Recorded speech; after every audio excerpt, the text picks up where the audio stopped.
Queste sono 12 moto che nel 2026 si possono ancora comprare senza dover leggere un manuale di ingegneria elettronica prima di girare la chiave. E il fatto che una lista del genere abbia senso nel 2026 la dice lunga su dove sta andando il mercato.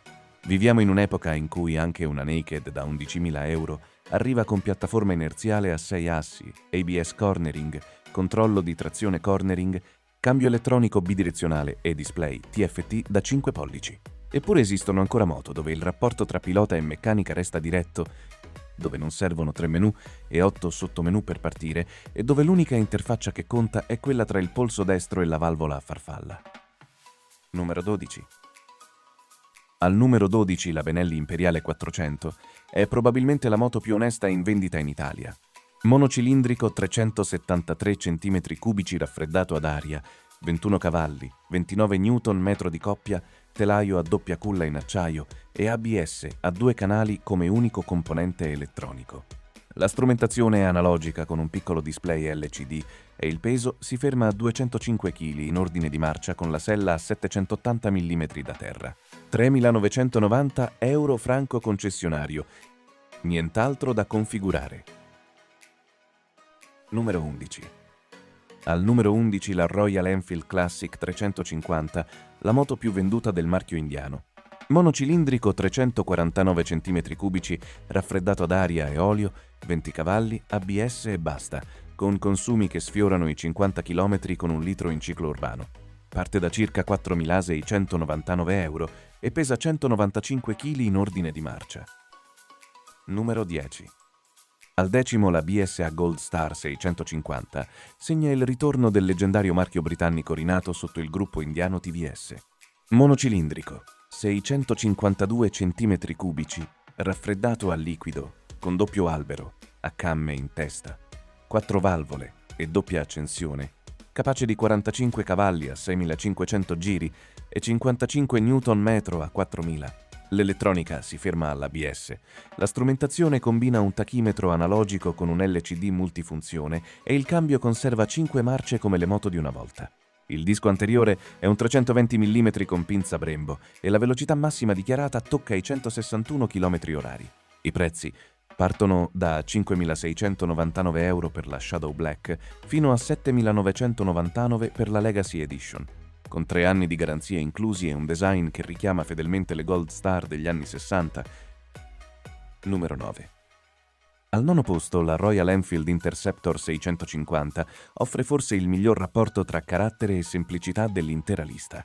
Bicilindrico parallelo 648 cm3 raffreddato ad aria e olio, 47 cavalli, frizione antisaltellamento e cambio a 6 marce, con ABS a 2 canali come unico sistema elettronico e strumentazione analogica a doppio quadrante rotondo. 6.700 euro franco concessionario per 212 kg in ordine di marcia spiegano perché questa sia la Royal Enfield più popolare d'Europa. Numero 8. All'ottavo posto la Benelli Leoncino 500 porta lo stile firmato dal centro stile di Pesaro su un bicilindrico parallelo da 500 cm3 raffreddato a liquido e 48 cavalli, con ABS a 2 canali come unico aiuto elettronico e nessun riding mode sul display. La versione base parte da 5.990 euro ed è disponibile anche in variante trail, con cerchi a raggi e gomme tassellate per chi vuole un tocco più avventuroso senza complicarsi la vita con menu elettronici. Numero 7. Al settimo, la Honda CL500 è la scrambler che solo Honda poteva fare. Bicilindrico parallelo, 471 cm3, raffreddato a liquido da 47 cavalli e 43,4 Nm, frizione antisaltellamento, ABS e nient'altro. Aggiornata per le norme, Euro 5 Plus con una sella più comoda e un display LCD rivisto, il prezzo si aggira attorno ai 6.499 euro con compatibilità patente A2 e l'affidabilità Honda nel lungo periodo resta un argomento difficile da battere per qualsiasi concorrente. Numero 6. Al sesto posto, la Kawasaki W800 merita una menzione speciale perché la produzione si è fermata nel 2024 e i pezzi rimasti nelle concessionarie sono l'ultima occasione per mettere le mani su una moto unica nel suo genere. Vertical Twin 773 cm3 raffreddato ad aria con manovellismo a 360 gradi, lo stesso schema dei classici bicilindrici britannici degli anni 60, cambio a 5 marce, ABS e iniezione come unica elettronica. La strumentazione presenta contachilometri e contagiri separati in stile vintage e il doppio scarico parallelo restituisce sonorità che pochissime moto moderne possono replicare. L'ultimo prezzo di listino segnava 10.690 euro per 221 kg e 50 anni di dinastia W si chiudono con una moto che non ha mai cercato di essere altro da quello che è. Numero 5. A metà classifica, la Yamaha XSR 700 dimostra che si può avere un motore moderno e genuinamente performante, rinunciando quasi del tutto all'elettronica. Il bicilindrico CP2 da 689 cm3 è lo stesso che muove MT-07 e Tenere 700, 73 cavalli a 8.750 giri e 68 Nm a 6.500, e l'unico sistema di assistenza è l'ABS a 2 canali.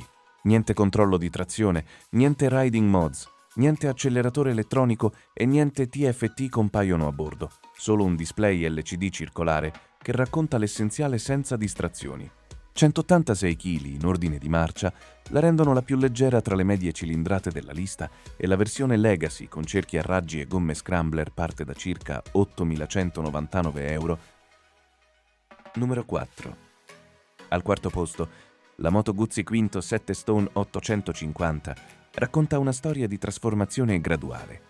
Il bicilindrico trasversale a cunto di 90 gradi da 853 cm3, raffreddato ad aria con frizione a secco e cardano eroga, 65 cavalli e 73 Nm, fino al 2024 aveva l'acceleratore a cavo.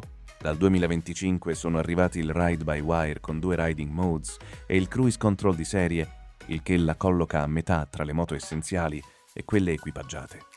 Il prezzo 2026 parte da 9.250 euro e la V7 resta fabbricata a mandello dell'ario da quasi 60 anni, una delle poche moto che trasmette il battito del motore attraverso il telaio in un modo che nessun display potrà replicare.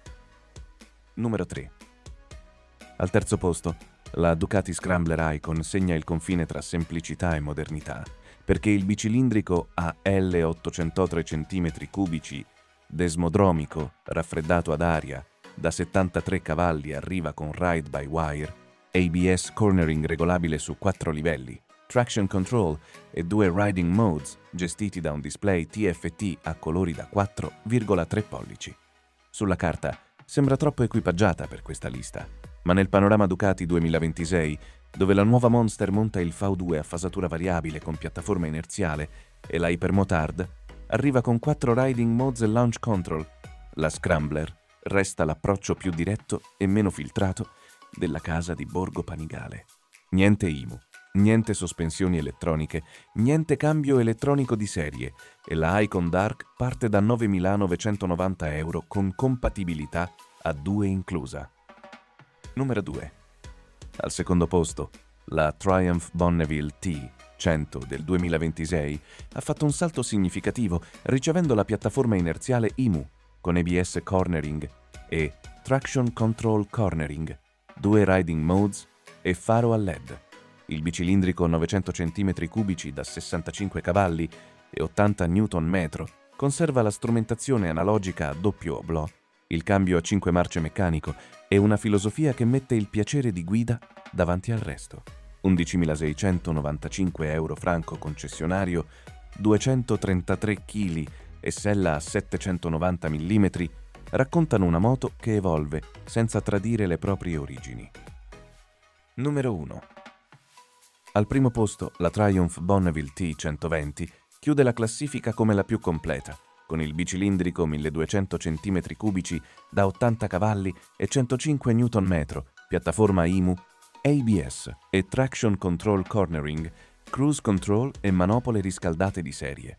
Il prezzo parte da circa 13.995 euro, eppure rispetto a qualsiasi naked moderna nella stessa fascia non ha TFT, non ha cambio elettronico, non ha sospensioni semiattive e non ha launch control.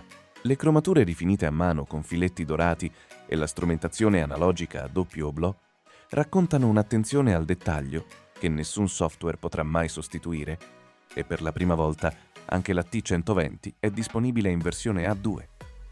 12 moto che coprono ogni fascia di prezzo e ogni filosofia, dal monocilindrico raffreddato ad aria al bicilindrico 1200 con cruise control, unite da un approccio dove l'elettronica assiste senza dominare e dove il pilota rimane il protagonista di ogni curva e ogni frenata.